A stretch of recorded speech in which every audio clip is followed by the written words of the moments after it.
আসসালামু আলাইকুম এভরিওয়ান, ঈদ মোবারক। আজকে চাঁদ রাতে আপুর হাতের ফার্স্ট টাইম পুডিং খাবো। আপু কিভাবে পুডিং তৈরি করলো তা আপনাদের মাঝে শেয়ার করলাম। প্রথমে আপু ফ্রিজ থেকে দুধের বোতল নামিয়ে দুধটাকে ভালো করে জাল করে ঘন করে নিল। দুধ ঘন করার পর চুলা অফ করে দুধটাকে ঠান্ডা করে নিল। ও আচ্ছা, দুধ জাল করার সময় আপু দুধে কিছু পরিমাণ চিনিও এড করেছিল।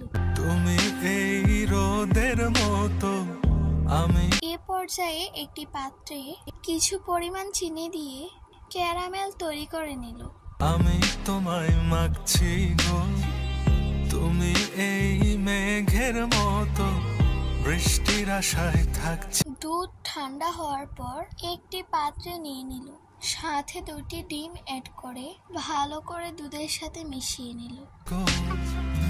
ভাবি যেতে যেতে থেমে সেই দেখা শেষ দেখা না হোক তোমার আমার প্রেমে, আমি কি একাই স্মৃতির বাহক। তুমি সব ভালো আমার, তুমি সব আলো আমার, অন্ধকার তো না, তবে কি বৃথা যাবে প্রেম প্রার্থনা।